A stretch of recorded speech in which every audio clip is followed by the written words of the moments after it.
G'day and welcome to the GameDay Squad NRL Fantasy Show. I'm Stu, that's Dyl, and we are the Fantasy Bros. We're excited to announce that we've once again partnered with GameDay Squad this NRL season to bring you all you need to know to succeed in GDS or Rugby League in 2026. Thanks to everyone tuning in for the very first live preview show for the year. Dyl, I'm not sure what's more exciting, mate, that footy's back or our good friend of the show, Sif Kanga, seems to have gotten a new keyboard over the off-season, and he no longer has that caps lock button stuck anymore. Good to see you, Sif. Thanks for tuning in, as always, mate. And we've got Mel's Misfits here as well, who continues to show the love on each and every Fantasy Bros stream. Thanks for tuning in. Remember, everyone, please submit any questions that you might have about the upcoming round, particularly maybe some start-sit questions, whether you should play someone who's featuring in Vegas or maybe wait until the full round commences next week, because everyone that comments during tonight's show will get a entry into a very massive giveaway at the end of the show. Dyl, welcome, mate. We've survived the most difficult time of the year, I think, and that's, of course, the footy off-season. We had a bit of, Big Bash cricket and global cricket to fill the void, but it's not quite the same, is it? We've gone through all of the team previews. We've talked a lot about the players we love. We've previewed the under-24s that we love, but now the good stuff starts, and that's the Vegas round. So we had some trials, the World Club Challenge, but the commencement of the 2026 season is just days away. It's Wednesday. You know what that means. Teamless Tuesday has dropped, and we now go live for the upcoming round. How you going, mate? Yeah, g'day, Stu. G'day, viewers and listeners. You summed it up pretty well. It's a long off season. We've got plenty to do in the off season, though, with plenty of other GDS sports as well, but it's just not quite the same. We had a pretty big lead in with all of those team previews, the textbook dropping, which has had heaps of success there, and obviously the signing of the AFL boys as well. And they've had a massive preseason. So, yeah, it hasn't really stopped for us, and it's awesome to be back here. Look, I just did some quick math before we went live. And firstly, I'm not just a pretty face. I've got a bit of a brain on the shoulders as well. But it's officially our 96th show together, just you and I, or any of our guests as well, as the Fantasy Bros discussing fantasy sport from GameDay Squad. So we've obviously covered NRL, we've covered State of Origin, Big Bash. As you said, we've done a bit of World Cup cricket as well. So we love our fantasy sport, and we're going to keep powering through for as long as they let us. And hopefully you continue to join us. Only a few shows away from our 100th, which is awesome. And I'm sure we'll celebrate that. Look, everyone that's here, you know the drill. We're going to be coming to you live every Wednesday night this season. However, add to your calendars, we are now also coming to you every Sunday afternoon as well for the massive Fantasy Bros Sunday Showdown. That is going to be an absolute treat. We've got plenty up our sleeve for that. We're going to have heaps of guests on. It's going to be a whole lot of fun. And there's a couple of new features that just quietly I've seen. Stu, you haven't seen yet, mate. They are absolutely unreal for what is coming for that Sunday Showdown show. So it's going to be awesome. So keep your eyes out for that as we move into the season. Don't forget to subscribe to our YouTube channel so you keep up to date with everything. You do not want to miss it. Also, if you haven't already, make sure you subscribe to all of our socials. We're on Spotify, Apple Podcasts, TikTok, Facebook, and Instagram. We'll be posting plenty throughout the season as well. Just search at Fantasy Bros AU. We'll have plenty of content. We'll have plenty of giveaways as well. It's one thing that we love to do is our giveaways. So make sure you head across to those socials. Finally, last plug, I promise. Don't forget to check out the website. We've got merch. We also have that preseason fantasy textbook that we dropped. $20, that gets you the textbook. It's got plenty of insight into the season, as well as our favorite, the weather impact on GDS scoring. We've done a bit of a write-up about that. $20 gets you that textbook, as well as 3 9-player comment packs and an entry into our massive giveaway, which we'll talk about at the end of the episode. Just go to www.fantasybrosau.com. So, Dyl, you're telling me that people can get $21 worth of packs plus the Fantasy Bros textbook packed with all of our team previews, favorite player information, weather reports, under 24 guns, all that information plus $21 worth of packs, all for $20. Gee, sounds like a ripper deal. Make sure you get involved. We got Izzy playing joining us for his very first rugby league season. G'day, mate. Good luck this season. Yeah, join us. Come join us every single Wednesday night, and we'll see what we can do to steer you into a couple of winning selections. Michael Cozzi knows what's up. He's back again for another season. Won plenty of prizes in the giveaway wheel. and we steered him into a number of pretty decent selections as well. So hopefully similar things can continue again this season. Michael, thanks for joining us as always, buddy. If you are new to Game Day Squad, or you've got some friends that are sitting on the fence and pretty keen to get involved in the rugby league this season, no better way than to sign up using the app or the website and entering the Fantasy Bros special promo code. That's FBRL26. You'll need to enter it on sign up and verify your account. Doing so, you'll get 3 9-player common packs. So there's another $21 worth of packs just for signing up. If you get the textbook as well, gee, that's a lot of packs to get not only your classic team rolling, but your contender. Maybe you might even have a double into the challenger competition at some point. But you'll get plenty of bronze cards as well. And bronze cards get you into that free-to-play starter competition. And you don't have to play against the guys like Dyl and I that have been around for a few seasons, because we're excluded from those smaller comps, and they're tailored and tiered towards some of the newer players having a bit more success and winning plenty of cash and pack prizes. Talking about cash and pack prizes, if you're sitting on the fence about signing up or getting some friends involved, there's about $5,000 worth of cash up for grabs across all comps, just in cash, plus I don't know how much in packs, but certainly a lot. $5,000 cash per week for 26 or 27 rounds.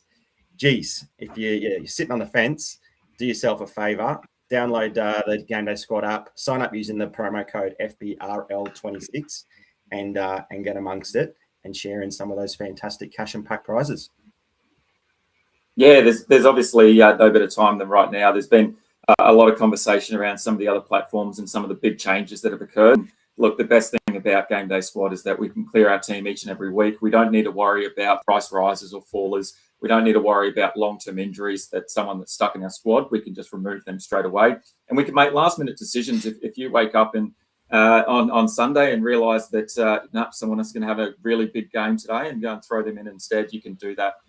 Whereas it's a lot harder in a lot of other platforms. So, yeah, plenty of opportunity to get involved and plenty of prizes as well. We've also got some unreal prizes that we talked about at the end of the show, as well as next week, which we'll get to soon. But look, in terms of our Wednesday night shows, we're going to be previewing who we think the best plays are across each of the positions, as well as the bench spots. And we'll talk quite a bit about bench spots. Obviously, we're going to have some new users coming on, and we'll talk through some of the opportunities that you might have. We're going to discuss the all-important start and sits for the week, and then we're going to reveal, usually we'd reveal our consensus all-bronze starter side that you are able to go ahead and copy-paste as your bronze starter squad as well, if you like. We're also going to talk a little bit about a phrase that we coined last year, which was our salary pods, where it's an opportunity where we know that a player is highly owned, but we're going to put some more salary on them so that we get that point of difference purely from the multiplier that we have with that salary. So we're going to talk a little bit about salary pods as well. We'll touch on key players for the new under-24 competition and plug both the Stats Lab Primetime as well as our own Fantasy Bros Sunday Showdown throughout the Wednesday night shows. And there are obviously going to be some big talking points because we can play up to 6 competitions. It means we're going to have to diversify our cards quite a lot. And already today we've had a conversation about how many Herbie Farmworths we need to own, particularly for that upcoming Sunday Showdown. Look, and as always, as we said, we're going to give away some awesome prizes. We've got BroDown ShowDown returning as well, which is everyone's favourite segment to get involved. Tonight, though, a little bit different. We've only got the 2 games happening for this weekend from Vegas. Obviously, these 2 games are part of the full round 1 competition, but we've just got these 2 games this weekend. The big important thing is to note, even though they're on a Sunday, it is not a Fantasy Bros Sunday Showdown competition. These will just contribute to your round 1 scores across that starter, contender, classic, challenger, and champion competition, as well as the under 24 competitions. So it's a big talking point there, and we'll have plenty to discuss across just these 2 teams as well. So, Stu, unless there's anything else, mate, do you want to dive straight into it? Yeah, we'll get into it. Just a final reminder about that. These 4 teams will be the focus of tonight's preview. We'll be back next Wednesday night looking at the rest of the round 1 fixtures. So you might only be playing 2 or 3 of these players that we preview during tonight's preview show for round 1, and you might save a few spots in your team ready for next week. But you will need to fill that team out. Don't leave any blank spots, even if they're just placeholders, because you won't get any points counted towards your squad. So To summarise that, fill out your entire team. Have a think about who you are going to play across all 8 round 1 matches, obviously with the West Tigers on the bye. But the most important players that will get locked out this Sunday will be the Knights and the Cowboys players. If you've got them in your side, they'll be locked in there at 12:15 p.m. That's the Australian Eastern Standard Time, so our Queensland time. And then at 2:30 p.m, the Dogs and Dragons players will either be locked into your starting team or you won't be able to move them in after that. All the other teams, apart from the Tigers, you can move them around as you wish. Just make sure they're locked in so we don't have any unfortunate zeros to start the round. That wouldn't be a great way to kick things off. If you're not quite sure about what we mean, jump over to the GameDay Squad Discord server, and there's plenty of helpful people there that will let you know what's up, or just DM us on Instagram or on Discord as well, and we'll give you plenty of information. Right, Adil, people are here to know who we are looking at playing or potentially playing from those 2 Vegas fixtures. Let's start with the hookers. Now, we have to select 1 hooker every single week. We can select up to 3 because we do have 2 bench spots, which can go for hookers. You and I, we don't really prioritize hookers on the bench, particularly because they're not as high scoring as some of our gun middles that we know are pretty reliable and pretty safe. So it's probably just going to be the 1 hooker for each round for us. But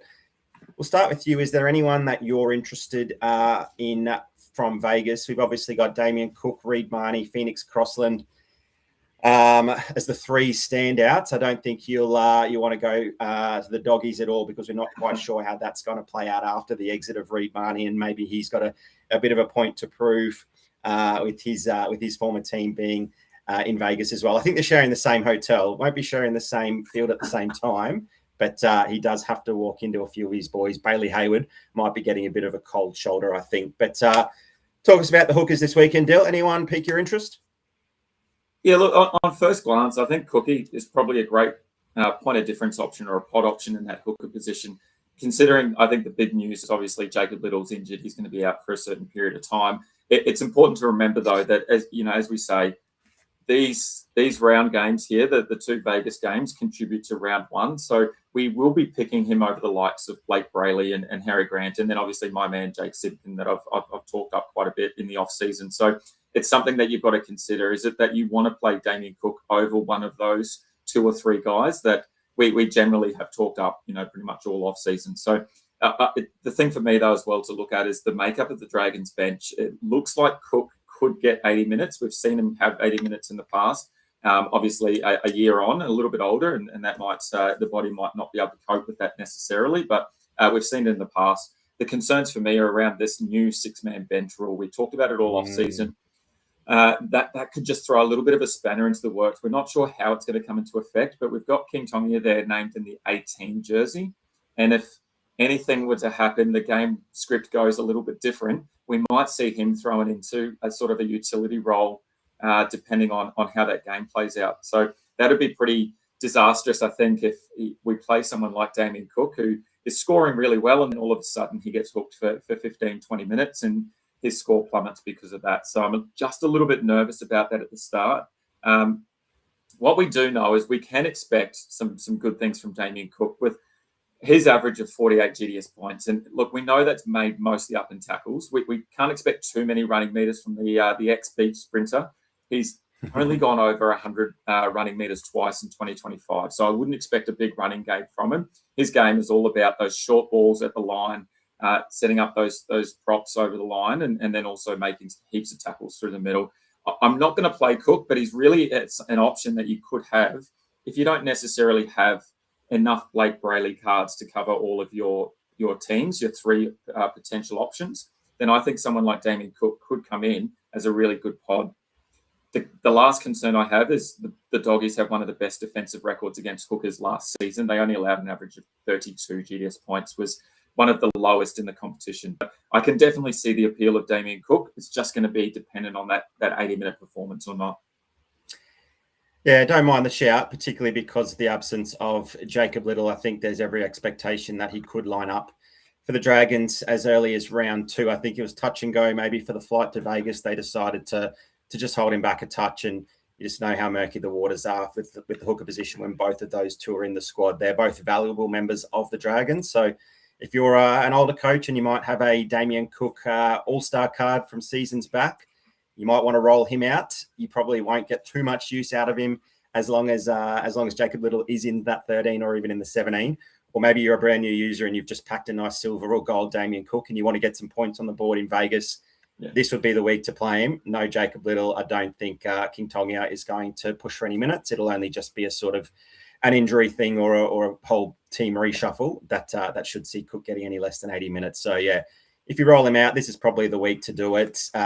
Myself, I'm probably, going to wait and see how things pan out in terms of with the likes of Harry Grant and Blake Brayley. As you mentioned, we've got Boney in the chat as well talking about Reed Marnie. He's pretty keen on Reed, but he's not sure about Sonny Luke on the bench. Exactly my thoughts, JB.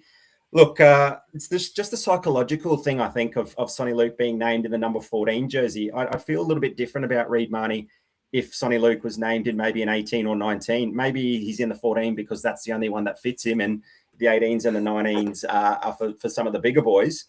I don't know if the Cowboys really expect to see Marnie as a 60 or a 65-minute hooker. Sonny Luke is obviously, he can be a talented player. He hasn't shown enough. He's actually been pretty poor in a lot of his games. He was touted as a pretty promising youngster there at Penrith and just couldn't get rolling, overplayed his hand a little bit too much. He suffered a few injuries and a nasty concussion or two. The Cowboys obviously see a little bit in him. I'm just not too sure what impact he's going to have on Reed Marnie. Maybe it's just an early start of the season thing. Maybe the fitness isn't quite there yet. But as Dill mentioned, with the 6-man bench, there's every chance that he's not even used, and some of the bigger boys in those higher numbers are used. So, yeah, look, not for me, but any Reed Marnie fans out there, he did average a pretty solid 45.27 back in 2024 when he was playing much bigger minutes. We can't read too much into his numbers from last year. So put a line through that measly average there of 36. He's got about 10 points upside based on his previous average. We just want to see what plays out there with Sonny Luke. Yeah, we saw in the trials he had a couple of good touches of the ball and a couple of try assists. So we obviously expect big things and the Cowboys expect big things. But, yeah, I think for me it's a watch and wait. He's definitely someone on the radar that could be a really good point of difference if we know that he's getting 80 minutes. And we talk about that all last season, that we really want our hookers to be getting that 80 minutes. The last player there in Phoenix Crossland, Mel, put up what a world where Phoenix Crossland could possibly be a choice. Look, he's an international rugby league star, so we shouldn't discount that. No, look, for me, not for me at all. Sandon Smith named in that 14 jersey. Obviously, there was some whispers around potentially getting the starting role. He's got that 14 jersey. I think there could be a bit of chop and change there between Crossland and Smith. I wouldn't be surprised if Smith took a lot of his minutes. And look, you just have to go back to the last game of 2025. Crossland played 80 minutes in hooker, and he could only muster 25 GDS points. And that was mainly due to missed tackles. I think he had 5 or 6 missed tackles, so he lost a lot of his base points. So, yeah, that 25 points is not going to cut it for me, unfortunately. So, yeah, for me, if I'm going to go somewhere, it's probably going to be Damien Cook in this weekend's games. Yeah, I think we've spoken enough about a position that probably isn't going to be heavily played at Vegas, but one position that will be, we'll have a couple of players, I'm sure, across teams, will be the middle forwards. Now, we have to play at least 3 of them on field, and we've got to find 2 bench spots from the hook up middle and edge forward as well across all of our teams. So we can play up to 5 middles. And I know you and I, Dill, we often look to put at least 1 extra middle in that bench spot and maybe a edge forward with some high upside. But there are plenty of weeks where we run the 5 middles just because we know their roles, their minutes, and some security. There's obviously one big name that stands out here. He's had a lot of airtime during our preview shows. Talk to us about Toby Couchman and why he's still a lock for you, despite having 4 forwards named on that 14 to 17. Yeah, that's obviously the concern. I feel like that's going to be a talking point all season, this new bench rotation and what it looks like and how coaches go about using that 4-man but the extended 6-man bench. But yeah, look, Toby Couchman is just an absolute elite option. We talked about him all off season. He gets through plenty of work. He can play big minutes if asked. Last season, he had 7 of his 13 games where he played 60 minutes or more, and he had a couple of games in the 80s as well, obviously the full 80 minutes. During games where he averaged 60 minutes or more on the field, he averaged 60 GDS points. So if we can get our middle forwards averaging 1 point per minute, then we're pretty happy with that. And obviously the more minutes that they play, the better that they're going to be. Look, he's super reliable as well, and he's got that really good floor purely just from base stats. So the tackles and the running meters alone, he's averaging 50 GDS points last season just in those base stats. And then on top of that, he would rack up some decent broken tackles as well, which is something you don't necessarily see through the middle too often. Obviously, we've got some elite options that do that in terms of Payne Haas and Tyrrell May. They rack up some broken tackles pretty easily. But a lot of other middles don't necessarily do that. And we saw Toby Couchman have some success throughout the season, being able to break some tackles, even get a couple of offloads off. But I think, look, we've talked about it before. It's just his durability. He went down injured multiple times in games and got straight back up and made his tackles, made his running meters. So I think for that reason, he's just a player that I'm going to have in majority of my squads across the regular competitions as well as the under 24, because he's just going to be that player that you rely on to get his 50 to 60 points each and every week. And there is you're not too much either side of that. There's not too much variation, which is pretty nice when you've got players that you want to take some more risks on and you want to have a little bit more upside somewhere else. So you play it safe with someone like Toby Couchman. Yeah, absolutely. No Jack de Belin there at the club anymore. Obviously, Toby Couchman, despite being only 22, 23 years of age, is pretty much the best player in that forward pack and probably going to take on a really important leadership role amongst a number of those forwards alongside Damien Cook and Jacob Little at some point this season. So you'd expect him to get plenty of minutes. As Dyl said, that work rate, that efficiency is just so good. It's just the durability. We did see him playing through some injuries. So look, he can pick up a knock, but he can also play through it. Let's just hope, he's had a good off season. He's fit, he's ready to go, and they're going to use him a lot. Look, it wouldn't surprise if he plays that first 40 minutes straight.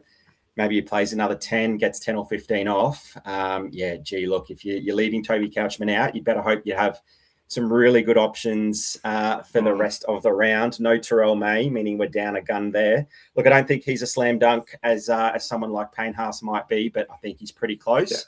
Yeah. If you're not playing Toby Couchman, you'll probably want to be scrambling for some of his cards once you see just how good he goes this weekend. But I think we're going to say it quite a lot for the round one previews. We do want to see some of how some of the roles do unfold, particularly for some of these big forwards early on in the season. We know it's a long season. Coaches have made, they're not shy in saying just how important the back end of the season is. And if it means resting blokes by omitting them entirely or pulling them off the field when the game's lost or when they're way out in front, then coaches are not afraid to do that, particularly when they got a bit more flexibility on the bench and, not having to carry a utility necessarily or not having to put a back on the bench to cover for a back position. They could just rest all four forwards and get plenty of minutes into the benchy. So, yeah, look, we'll be watching plenty of roles from people. I don't think Toby Couchman's going to be impacted at all.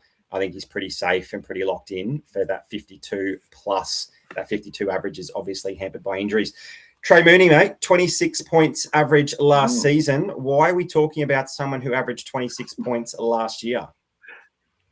Yeah, we've talked about him a little bit, and you'd be a little bit upset at this move from the nation's capital over to Newcastle there. I think Trey Mooney is going to have an unreal season. He obviously picks up that vacant starting prop role that Leo Thompson left. Leo Thompson's moved on to the Bulldogs. So Mooney definitely had that starting role. There were some whispers whether that he was going to start off the bench, but I think I really like him. I don't really mind him either way, to be honest. Look, last season at the Raiders, he had 4 games. He played 44 minutes, 19 minutes, 36 minutes, and 55 minutes. That 55 minutes was actually off the bench against the Dolphins in the final round of the competition. In that game, Mooney made 32 tackles. He ran for 104 metres and he had 6 tackle breaks. Plus, he had a little cheeky try assist as well. He finished with a GDS score of 79 points. Look, we're not going to expect a try assist from every prop, every front rower that we see. But that base and power there, that's elite. That's more than 1 point per minute. And that's elite numbers looking at someone like a Haas or a Tyrrell May type numbers. So I'm going to temper my expectations. I'm not going to go in full guns blazing there with Trey Mooney. He's at a new club. He's going to have to find his way first. He is in that starting role, which we haven't really seen him in too often. But I think he's a really good play for the under-24 competition. Now, that under-24 competition, a little bit different in its structure. You can play any of those forward positions in any of those forward areas. So if you wanted to play all middle forwards across your hooker, middle, and edge, you can do so. GDS have grouped all of those forwards together, and you can play the combination of whatever you like. So I think Trey Moody becomes a big name in something like the under-24 competition. And maybe you don't have all of the salary yet for the under-24 competition. What I suggest is you still try and put in a reasonable team of those under-24 players, because you never know. You might just jag a couple of extra packs at the end of that week and be able to open more and keep collecting. So it's really important you fill out as many squads as you can. And I think Trey Mooney is going to be a big one for a lot of players, a lot of coaches this season. What a game changer that under-24 competition is. Well done, the GameDay Squad, for giving us an opportunity to roll out some of the future superstars of the game, and it forces us to sort of collect some of their cards and look on the transfer market for blokes like Trey Mooney and even Hamish Stewart, who Sif Kanga is pretty keen on. He's noticed that Hamish Stewart has been named in the number 13 jersey for the Dragons. Obviously, a bit of competition with plenty of other big middles named on the bench there, and we're expecting plenty of minutes for Toby Couchman. But look, that must be pretty promising signs for those of you with a Hamish Stewart card and ready to roll him out in the under-24 competition. Dyl, alongside Trey Mooney and Toby Couchman, is Hamish Stewart a potential play in the under-24 comp? Should he get maybe 40 or 50 minutes this weekend? Yeah, it was a player that we touched on a little bit in the under-24 preview that we did with JT, the man from the Stats Lab.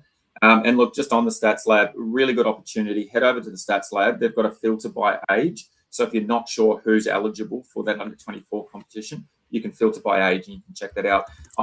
Hamish Stewart, for me, is a really interesting option. You look at his numbers, and on paper, they don't really look amazing. You can see there, if you're watching on YouTube, 34 GDS points averaging last season, which is quite low. But he only started 7 of those games that he had. The remaining 12, he was off the bench, where at times he had only 10 or 20 minutes on the park. And that wasn't due to injury. It was just due to the rotation that they had. So, look, lining up in that vacated lock role now, DeBellin moving on, I think that we could see some bigger minutes. Obviously, the bench rules, we're going to keep talking about it. That's going to throw a little bit of a spanner in the works potentially. So I'm going to watch his role this week. I'm not going to play him in my under-24 competition or in our full round competition, but I am just going to keep an eye, because when he did start at lock last season, his average soared to 50 GDS points per game, which was a 1 point per minute ratio there. So if we can get that from Hamish Stewart, if we can see an uptick in minutes, starting in that lock role, I think he could be someone that we're looking at most weeks for that under-24 spot. I just want to see it first for sure. Yeah, absolutely agree with you. G'day, Rosso Nero FC. Thanks for joining us, mate. And Georgia, a new name in the conversation. G'day, Georgia. Yeah. Thanks for joining us. Those two people are entered into the big giveaway we've got at the end of the stream. A reminder, pop a question in the chat or just say hello, and you'll be entered into that giveaway. So thanks for joining us, everyone. Dyl, we spoke about watching a few plays and seeing how their role pans out. There are 2 names here on screen in the edge forward position that I think are going to be pretty heavily played for the entire round and probably for the entire season. There's no secret that Dylan Lucas averaging 58 and Jacob Preston averaging 57 were 2 of the stars in the edge forward position last season. Is that trend expected to continue? And are they simply must plays from round 1? Yeah, 100% they are. I think that combo of Lucas and Preston is going to be a set and forget most weeks. The only time you're not going to play them is when they have a bye. Obviously, they both get through plenty of work. They both have massive upside. The try-scoring ability of both, we talked about quite a lot last season. They were 2 of the top 3 edges. And a player that we haven't talked a lot about in Hudson Young, obviously topped that edge forward average there. I think his stocks are dropping a little bit. And I feel like these 2 are going to really take over that 1 and 2 spot this season. So I think if coaches out there have a Lucas and Preston card, you just play them. Look, the big thing for Lucas is he only got through 13 games last season. I think he had 5 tries in those 13 games. So if we can get a full season from him, I think it's going to be on for all money. And I think the Knights are going to be better for it as well. So yeah, lock and load both of those. I don't think there needs to be much analysis. You get whatever rarities you can and put them into the best possible squad that you can. I'd even be looking at potentially loading up on the rarity for Dylan Lucas and Jacob Preston early on and getting their points maximised and maybe having a salary pod with both of those as well. Oh, absolutely. I think a base 100 to 120 points between the two without factoring any attacking stats is probably very likely to get your season up and rolling. I think the combination with Galvin and Preston is only going to improve, and I think a lot of coaches will breathe a sigh of relief getting Fletcher Sharp in there at the left 5'8" position, the left half position, alongside Dyl Lucas, where they both excelled last season. How about any love for Jaden Sewer or Hylam Lukey? We didn't see a lot of Lukey last season. He's very promising, very talented young man over there at the Cowboys. Doesn't have an average next to his name. Is he a player that could be a bit of a pod? I think Sewer's probably someone we look at more during, Origin or buy depleted rounds. Is Hylam Lukey a bit of a potential pod, or are we just going to wait and see how things pan out? Yeah, again, I think it's going to be a little bit of a wait and see. He's probably quite a difficult one to read at the moment. He missed all of last season. However, he had a really good preseason. It included that massive game against the Panthers in the second round of the trials. He scored a try, made 19 tackles, ran for 100 metres, and had 3 tackle breaks. He also crossed the line in the first game of their trials as well. So there's some definite upside for Hylam Lukey. We've just got to probably see that in the real NRL. It's hard to get that gauge on some preseason form sometimes, where we've got 20 or 30 blokes across one team sort of getting a bit of a run. It's a bit like under 12s where everyone gets a turn. But look, in 2024, Lukey was averaging about 60 minutes on the field, playing on the edge for the Cowboys. Probably expect something similar. Obviously, Jeremiah Nanai is not there at the moment. They've obviously had to fill some of the roles. Sam McIntyre's coming in there and playing some as well. I think the upside is going to be the attacking stats for Lukey. And if he can get through plenty of work, there's going to be an opportunity this weekend as well. He should play on the right side. He lined up there in the trials. Against the Knights, the right side is super dangerous. That left side of the Knights' defence last season, they allowed an average of 45 GDS points to right edges. That was the third in the competition across the whole year. So, look, Lukey's not currently in my side. There's some other edges that I really like. Obviously, the combination of Lucas and Preston is going to be the main two. And then I've got a couple of decent ones on the bench as well, including one of my men in Dave Fafita, who I'm really keen on. But I think Lukey could be a massive pod. If you've got a Lukey card, and you'd have to scroll a long way down if you filter by averages, because he's sitting in there with your inactive players right down the bottom there. But if you can get hold of a Lukey card, and it's the only edge forward that you've got, I think he's a really good option when you don't have a whole lot of other cards. Yeah, spot on, one to watch for sure. I think he can certainly have a breakout year this season. We've got Kieran Taylor joining us in the chat. Let's go, Kieran. Shawnee's here. As always, I think he was lurking in the shadows, and he's come out and said hello when he hears that there's a bit of a giveaway at the end. Thanks for joining us, as always, mate. And Chris has said that Lucas could be the second row forward of the year, mate. Great shout. I think you could be onto something there.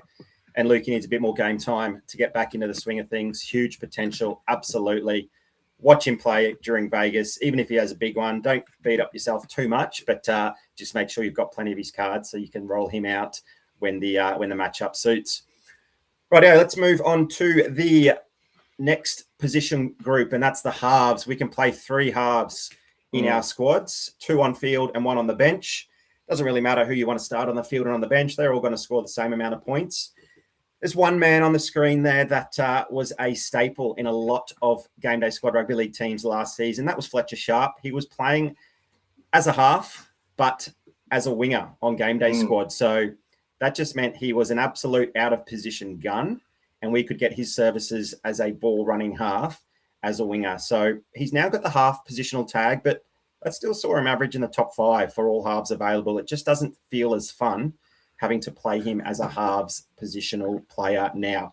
However, that average of 59 can't be slept on. There was some whispers that Sandon Smith may have won the race to the number 6 jersey. Anything could happen 90 minutes out from kickoff. We will find out a little bit earlier this year when team sheets are released 90 minutes from kickoff. There could be a bit of scrambling for teams, but look, Fletcher Sharp has to be in consideration. I'm not sure about the other 3 names for round 1, but let's talk about Fletcher Sharp, and can he find a way into any of your teams outside of the under-24s, which I think is probably almost a lock. Yeah. Look, before I do talk about Sharp, you did touch on something there about the 90-minute team list being announced before the game starts and needing to make some changes potentially. Look, one thing we always talk about is make sure that you have your pivot options well before that 90-minute cutoff. We obviously get a little bit more time. It used to be an hour. We now get an extra half hour there, but still be prepared and have those pivot options to have a consideration so that you are not panicking in that last minute. If, for whatever reason, Fletcher Sharp is chucked onto the wing or moved to the bench and put in that 14 utility role, that you are able to make a change and be pretty happy with that. And that's a really important thing to remember for all coaches, is make sure you have your pivots before you go in. Fletcher Sharp, yeah, look, what a bit of a roller coaster of the last couple of weeks, where we thought he was in, then we heard some whispers that he wasn't, and now he's back, and everyone is a bit of a sigh of relief knowing that the Knights have made the right decision, particularly for those that have his All-Star or prize card. Look, as you said, he was one of the most played cards in 2025 because of his status.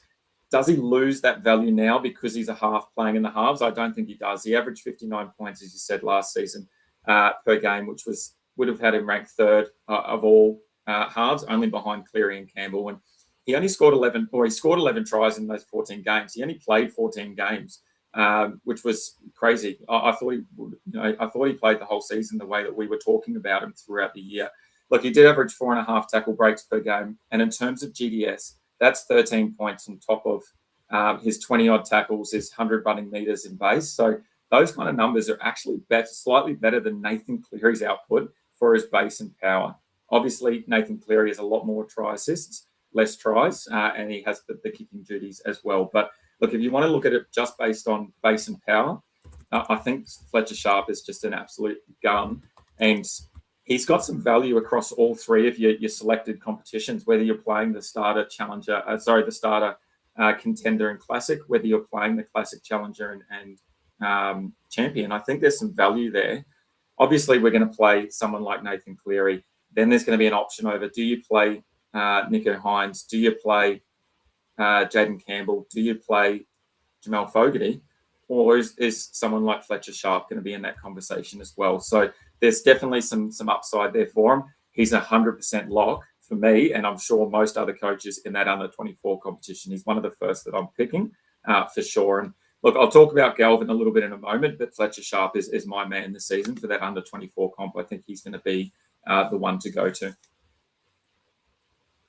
Yeah, absolutely. So head to the transfer market if you haven't got enough. If you haven't got a Fletcher Sharp card ready for the under-24s, I know some people will certainly be tempted to roll him out in a few other competitions. For me, I just want to see how things unfold with Dyl Brown, obviously the big money man, wearing the number 7 jersey, so a lot of responsibility there for the Knights. You know, Fletcher Sharp was playing alongside Jack Cogger, Tyson Gamble, those sorts of names who, you know, are certainly not a dominant ball threat like someone of Dyl Brown's status is. So we obviously expect Dyl Brown to command a lot more footy on the right. We will see him on the left-hand side of the field as well. Maybe that's good for Fletcher Sharp, who can play that sort of second fullback role. If things click with that team, they've got a pretty exciting back line. It's probably the easiest week just to sit back and watch Sharp in your main squads. Roll out some of your gun halves that have done it year in, year out, a la, you know, Cleary, Hynes, even Jaden Campbell, who's been on a tear for the last few seasons. See how that combination with Brown on the right and Ponga looks. If Sharp looks like his old self or even better, then just get him into those other sides for the rest of the year. So, yeah, see how things unfold with Dyl Brown. Certainly no rush to play him. No. Lockie Galvin could be pretty interesting for a couple of comps as well. What do you like about him, particularly for the under-24s?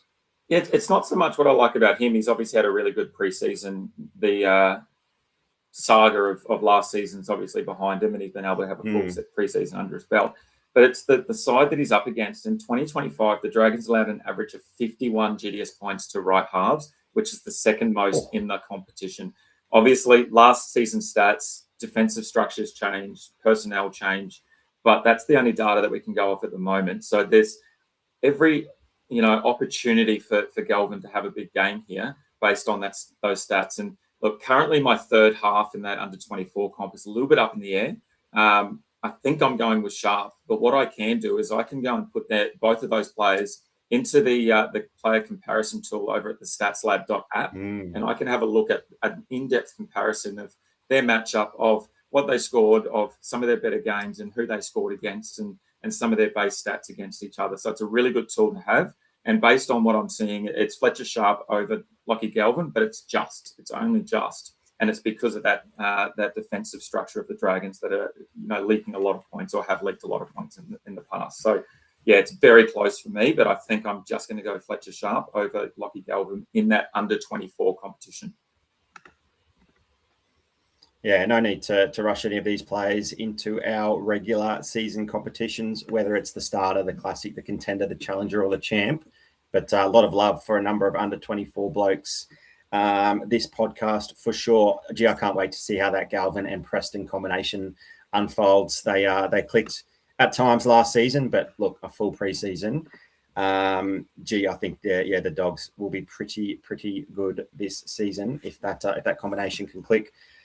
Let's move on to the centres, mate. And with that running theme of the Dogs with Galvin and Preston, Stephen Crichton would have made up a quartet, including Carraz, of a pretty dangerous right-hand edge for the Dogs. We're hearing that there might be a bit of a positional shift with Stephen Crichton moving over to the left side of the field. It's a bit of a tactical ploy amongst other reasons, but really opening up that left-hand side of the field as well now with Burton, kick out, possibly Stephen Crichton. For me, I find that really interesting and a possible play in a couple of teams this week. But because of the positional swap, I might not be able to get there just because we haven't seen him on the left. Of course, if he does line up there, if he is on the right, outside Galvin, Preston, and inside Jacob Kiraz, for me, is almost a must with that combination firing against the Dragons that have leaked plenty of points down that left edge, like you mentioned.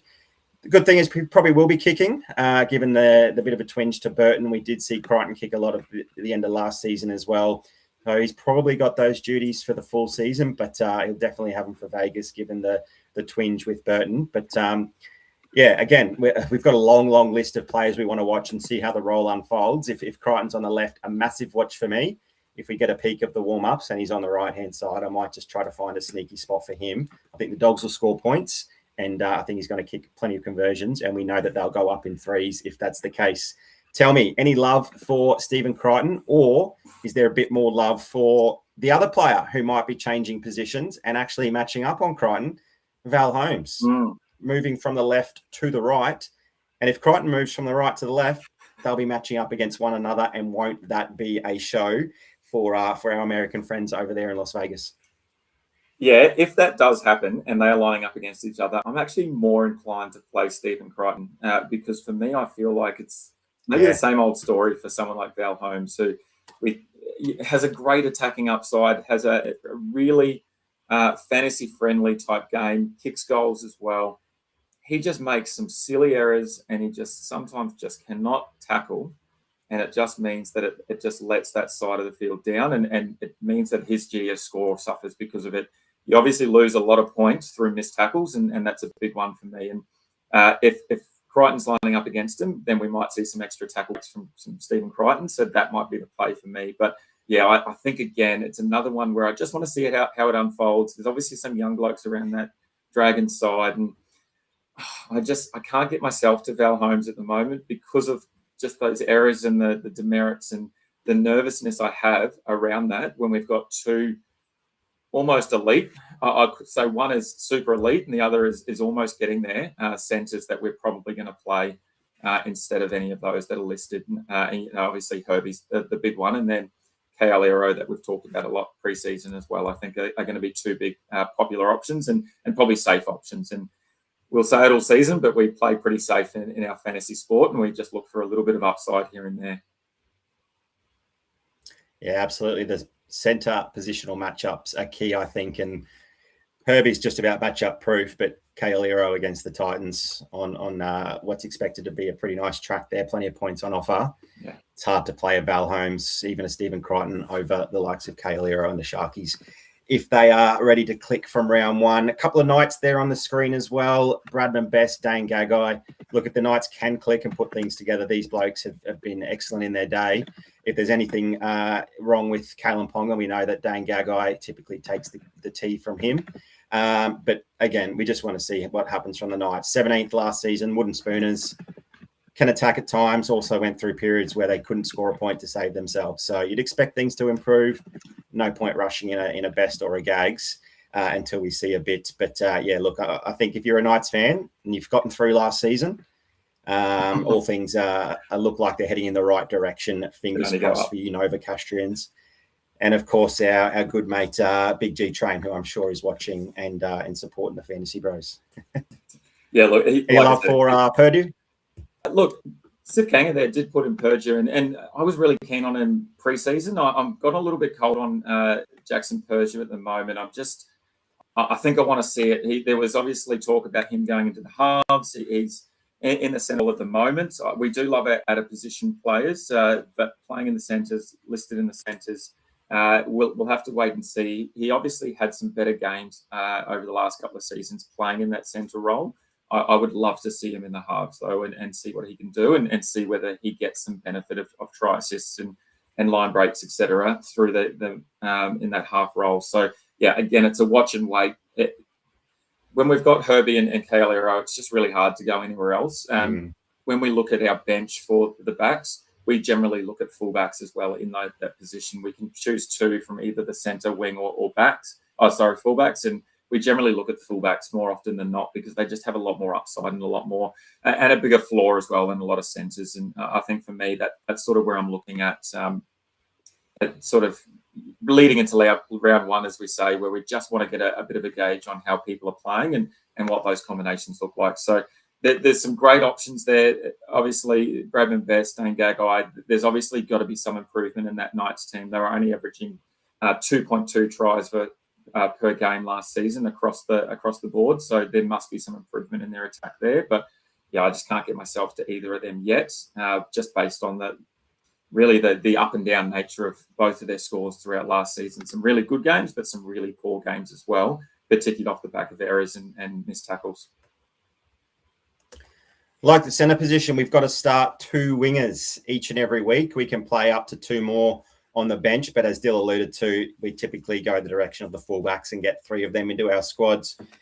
Mate, some pretty good names on the screen here. Greg Marju has had a bit of a down season last year, but one of the top performing wingers in seasons past. Braden Burns just seems to put things together and just break tackles for fun, still averaging 50 points last season. And Jacob Carraz is the man that everyone talks about. He's got that all-star card. He did have a bit of a concern in the preseason. He didn't play many trials. Is he a little bit underdone? Hopefully not. I think I'm going to play one of these blokes. It's probably going to be Jacob Carraz. Are you leaning in that direction as well? Yeah, just quietly though, on Braden Burns, I got an opportunity to go down to Leichhardt Oval last year where the Tigers played against the Cowboys, and Braden Burns was just electric in that game. I think he ended up on something like 70 or 80 GDS points, and he just didn't seem like he did a lot, but he just accumulated points for nothing. And we love those kind of fantasy players where they go missing on the field and then they end up with an 80 GDS score. So I think I'm definitely going to keep an eye on him. He's someone that I need to get a few more cards of. For some reason, he's just one of those players that have eluded me. So I want to get a few more cards of his. But you're right. It's probably Jacob Carraz is the big name there.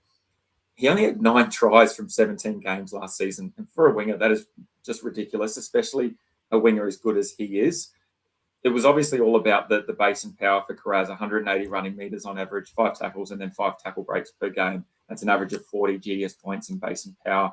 I want to see a positive regression in the try scoring column for Carraz. I want to see them double digits plus. If you can give me 15 tries on top of the 40 GDS points in base, I think his average of 49.8 is going to be well left behind, and we're looking at closer to a 60 GDS point average for Jacob Carraz. And I think that's the way it's going to go. The Bulldogs are looking pretty set and certain of this season, and I think they're going to have a massive season. And I've seen a few NRL pundits say that the Doggies are going to be minor premiers come the end of the season. So I think there's quite a few that are pretty keen on them. So I think Carraz is going to be a big part of that. And I think you're probably the same way, that you think Carraz is going to be someone that you look at, just albeit with a minor question mark over that fitness. Yeah, soft tissue injury in the preseason is never a good thing when they're limited and don't get many trials, so can't really get going in match conditions. The long flight over there to Vegas, you'd expect him to be good to go if they are rolling him out. There's a long flight back as well and a big season ahead, so you'd expect them to be managing him well. There is obviously that slight bit of trepidation. We know that he had an injury plagued preseason last year. He was injured for a lot of last season as well. So all we wanted to hear as GDS coaches with a number of Jacob Kiraz cards was that he was having an injury-free preseason. Sadly, that wasn't the case. I still think he'll feature in my team. Just quickly, if we do get confirmation that Stephen Crichton moves over to the left, he's obviously, played a big role in a number of Jacob Kiraz attacking efforts. Does Bronson Cherry's potential move over to the right stifle much of that, or do we just rely on Kiraz's base and power? And if he can find the try line, so be it. But he'll typically get there through base and power anyway. Yeah, I think you're right. I think we do just rely on that consistent floor that we saw from Kiraz last season, where he loves to take that first, second, third hit up, makes plenty of meters. He doesn't mind a little offload. And then he's pretty good at breaking tackles as well. And he loves to get involved in the play. So I think irrespective of who's inside of him, I think he's going to be a play. Because that winger position is so volatile, but we've got a number of options that if they don't score a try, then they're not scoring well. But for me, I think Kiraz is someone that we've seen that he doesn't have to score tries. He doesn't have to have big attacking plays to have a really good GDS score. And if you can bank on 50 points or 45 points in a game where your other winger doesn't get over the line and scores a 15 or a 20, I think I'd be pretty happy with running out a Kiraz with a 45 or 50. For sure. And big Greggy Marju, look, if the Knights click and he finds the try line, he's scored in excess of hundreds before when he's found the line 2 or 3 times. He'll at least provide you a bit of a floor through his tackle breaks. I don't think there's enough reason to jump on a Greggy Marju just yet. I think Jacob Kiraz and the Dogs will score plenty of points against the Dragons there. But big watch on plenty of Knights players. I think has been the theme of the show, really. Yes. Fullbacks, mate, the final position to cover. We have to start one, but typically we look at playing 3 in our squads, given that typically they're the better, more creative players for their team. They roam both sides of the field.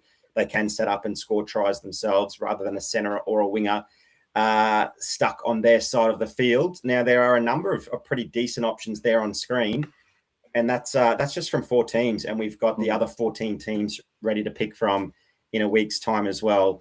I think there are 2 blokes that stand out there. Yep, Drinky, obviously, 55-point average. He's made I don't know how he's made the slideshow, but let's keep a tally. Mel, if you're there, can you keep a running tally how many times Connor Tracy gets mentioned throughout this season?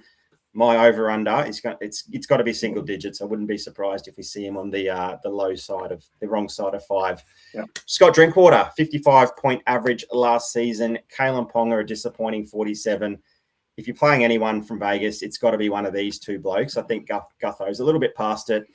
A great player for the locker room and the young blokes around him. Plays with plenty of heart, plenty of passion, but just not going to score us the GameDay Squad points we need. So if you had to pick one, Dill, between Drinky and Ponga, where are you going and why? Look, I'm going to follow Nathan Hartwell here, who has said Ponga is going large, and it's going to be Brown that helps unlock him. Obviously, Nathan Hartwell, one of our friends, a massive Parramatta Eels fan, so he'd be pretty upset by Dill Brown heading over to the Knights. But yeah, I'm on the Ponga train now.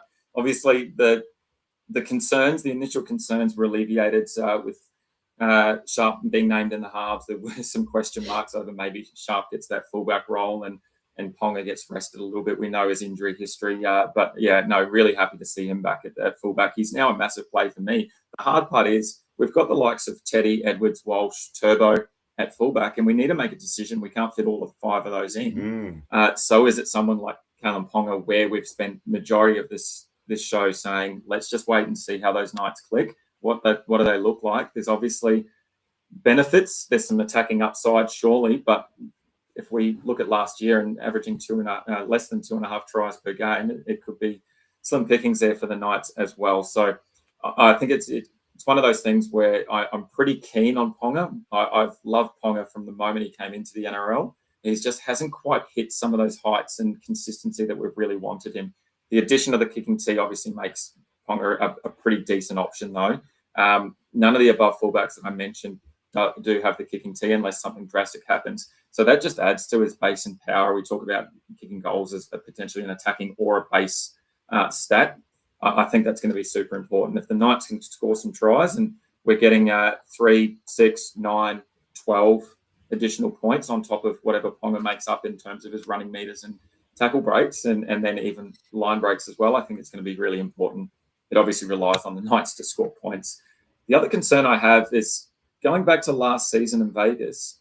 Fullbacks didn't score that well. The four fullbacks in the four teams in Vegas, they scored an average of 36 GDS points between them. So it's just something to consider. The year before, obviously, Latrell Mitchell had a 90-point effort and bumped up the average to about 60 GDS points across those four fullbacks. But it's just something to keep a thought of, that maybe there's something there in the field being a little bit smaller that maybe limits the fullbacks in their ability to break lines and get some attacking upside compared to back on home soil. So it's just something to think about as well.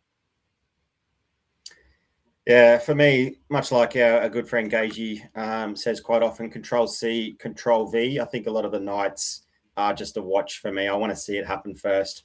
Nathan's probably spot on there that Brown does unlock Kalen Ponga. Does it start from round one over there in Vegas against the Cowboys? I'm not so sure. It'll happen eventually. For me, I'm actually leaning towards Scotty Drinkwater. Everything you said about Kalen Ponga, I do like, but I think I can Control C, Control V that as well for Scotty Drinkwater. He did average 55 last season, but for me, the telling factor really is the role of Jackson Purdue in the team and Jake Clifford as well. When we see Jake Clifford lining up in the number 6 jersey, Scott Drinkwater really excels. Jackson Purdue had a stint there in the halves last season. In 5 consecutive matches through the middle period of the year, when Purdue played 6, Drinky averaged just 38.4, and he had that season-long average of 55. So well down when Purdue's there as the 6, bit more of a running, bit more of a creative 6. And just Drinky found it really difficult to get involved. Jake Clifford knows just how good Scotty Drinkwater is and gives him the ball, facilitates his game as best he can. So as long as Jake Clifford is named in a number 6 jersey, for me, Drinkwater becomes an option just about every round. I will definitely be starting Drinkwater in at least one of my sides and leaving 2 fullback spots open for the rest of round 1. But I just see the Cows probably putting on some points against the Knights there while they've got all their new combinations. Drinky's expected to have the kicking tee. He did share those duties a little bit last year. We've seen him kick plenty of goals in the trials. He's kicking well enough. I think the Cows will score some points. So it'll be a shootout there between Drinkwater for me and maybe Kalen Ponga for you. And we might have to have a little bit of a wager on that as part of the BroDown ShowDown a little bit later on. Yeah, I like that. Look, just on Drinkwater, he averaged 1 try assist per game last season. So he had almost the most try assists across the competition almost, but definitely for the fullbacks. The other thing is that the highest score he had last season was 118 GDS points. That was against the Knights. He scored 2 tries in that game, but he kicked 7 goals as well. So even if we take out the try scoring, it's still close to 100 GDS points, and he put it on against the Knights. So it could be a big day for Drinkwater, or as Sif Kanga likes to call them, Drinkwater owners on come Sunday. Yeah, plenty of H2O sponsorship. We're giving free promo to everyone, telling them to drink water. If any alcohol or beverage companies out there want to throw up some sponsorship and we can coin a new version of Scotty Drinkwater, obviously drink responsibly, everyone listening. But we are all ears. Let us know via our Instagram, via our email, via the FantasyBros AU website. Dyl, mentioned it before, BroDown ShowDown. Each week, you and I, we spin a random wheel off screen. We come up with 3 different positions to keep things interesting. And then you and I go head to head to pick one player at a time who we think is going to top score for the round. Now, this one's a bit unique. You can see teams from just players from just those 4 teams featuring at Vegas. We will have a complete round 1, part 2 BroDown ShowDown for the rest of the remaining round 1 teams. But for the time being, we've spun the hooker position, the halves position, and the fullback position. And how BroDown ShowDown works is Dyl and I will choose our players, and there'll obviously be a 3-0 or a 2-1 result, provided there are no tied scores. And it's basically just a head-to-head score via position. So in the hooker position, I've selected Reed Marnie. Dill's gone with Damien Cook. For the halves, my Fletcher Sharp versus his Lockie Galvin. And at the fullback position, we've just spoke about my Scotty Drinkwater, and Dill's gone with Kalen Ponga. So How it works is if you think that I am going to get the chockies and win either 2-1 or 3-0 this week, all you need to do is type Stu into the comments section, either live right now during the live preview, or if you're listening on Apple, Spotify, or catching up on YouTube after the live show, you can still enter that giveaway. Simply comment the name of the bro you think is going to win that competition. So comment, Stu, if you think Reed, Marnie, Fletcher Sharp, Scotty Drinkwater is going to outdo Damien Cook, Lockie Galvin, and Kalen Ponga. I think that hooker position is a pretty big win for you. I think the other two are going to be nice and close. It could come down to that Scotty Drinkwater versus KP battle. What do you reckon? Yeah, that'd be great. If we get that head-to-head in the fullback position, that'd be unreal. Look, plenty of comments coming through already. I saw Sif Kanga early get in with the Dyl, and then since then it's been pretty much Stu. Oh, a run of stews. To the point where Chris has even said Stu just wins 3-0. Thanks, Chris. We haven't had many of those predictions, have we? Oh, unreal. Good on you. Yeah, thanks. Thanks, Sif, mate. Oh, yes, Mel. Good work, Mel. Thank you. Okay, I'm redeemed. I'm happy. I've got a Mel vote. That's all I needed. Unreal. Alrighty, as we said at the top of the show, if you commented on the show tonight, you were going to go in the draw to win some awesome prizes. Before we get there, though, you can see on screen, we've got a massive giveaway happening next Wednesday on our first proper round preview. We're going to be giving away all of those cards, plus that common State of Origin or Queensland versus New South Wales pack. Really easy to get involved in that. All you need to do is head back to our previous team previews and under 24 shows, watch them, like, subscribe, and then comment on those videos. You can also get an extra entry into that by purchasing the textbook from our website, fantasybrosau.com, for only $20. So that's up to 7 entries, and you could be walking away with some of those unreal cards. Look, just very quickly, we've got a diamond and a Fanua Blake there with a couple of diamonds down the bottom. We've got all 9 cards from one of the packs that we opened. We have a platinum Cleary. We've got a platinum Haas. I actually need both of those cards to be able to fill up some of the other competitions. So I would love to be able to win those, but there's plenty of opportunity for you to win some more cards. All right, as we said at the top of the show, if you commented, you are now on the wheel. We are going to open a State of Origin 9-player common. But before we do that, we're going to spin the wheel. We're going to spin the wheel 3 times. We're going to have 3 winners. First person that is spun is going to get row 1 of the pack. Second person, row 2. Third person, row 3. So let's go. Good luck, everyone. Our first winner for row 1 is Boney JB. Congrats, mates. Oh, well done, JB. Congrats, mate. Let's go. Hope your homework's finished. Alrighty, on to our second row. Our second row winner is going to be a new name we haven't seen before, SC Punish. Welcome to the show. Great to have you. Hopefully you have liked, subscribed, and you can catch up with everything. GameDay Squad on the FantasyBros YouTube channel. And then finally, our third.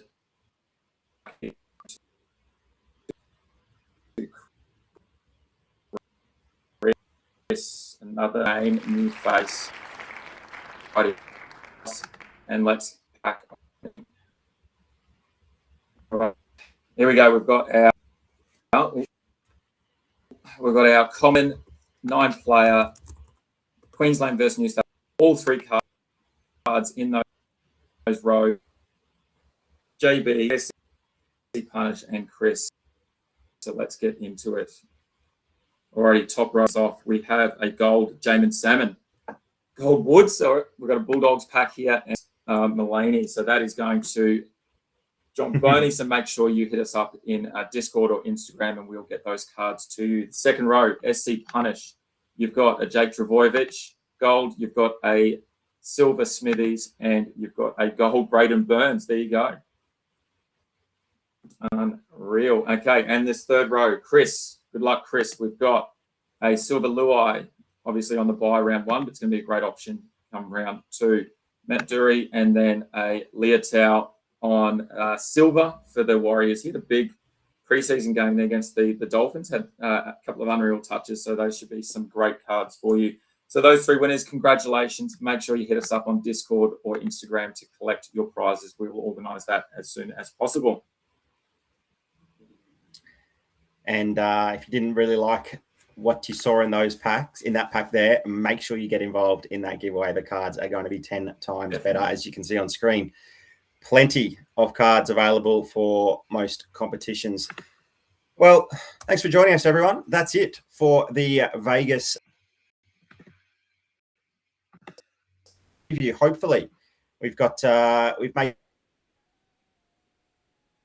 squad teams. We've got the Knights, the Cowboys, the Dogs, and the Dragons. When they kick off on Sunday, they will be locked either into your squads or on your bench, and you will need to make sure that you filled out the rest of your team to make sure those scores count. You can obviously then make as many changes to the rest of your team as you like in the lead up to the rest of the round kicking off next Thursday. Dyl and I will be back next Wednesday to preview that one. Next Wednesday, 4th of March, at maybe a little bit earlier, I think is the plan. Dyl, is that right? Can you just confirm for viewers when we're going to start beginning next Wednesday? Yeah, we'll probably look at a 7 p.m. Australian Eastern Standard Time. 6 p.m. 6 Australian Eastern Standard Time, because we will also have a live AFL preview coming to you from 7:30. So we want to make sure that we are done and dusted for all of our friends that like both the NRL and the AFL. Don't forget as well, Mel put it up there, we have a bingo this Friday where we can win some awesome prizes. It's a pack opening competition. GDS donate a heap of prizes for everyone involved. That's going to be happening on the Discord stage. So if you're not part of Discord yet, make sure you search for the GameDay Squad Discord. Hit us up in our comments in Instagram, Facebook, etc. If you're not sure, we can get you an invite into that Discord as well. Thanks for joining us, everyone. If you don't mind, before you leave, drop a quick like on the video. Press that subscribe button if you haven't already. We want to build this channel and get it out to as many Rugby League and GameDay Squad fans as possible. Good luck in Vegas. We'll catch you Friday night, and we'll be up and about in the Discord cheering on plenty of blokes, and I'm sure having a bit of a whinge and a cry as well when some of our selections don't pay off. We'll catch you Friday. If not, next Wednesday. Good luck in Vegas. Enjoy the footy. Thanks, Dyl. Thanks, everyone. See you next time.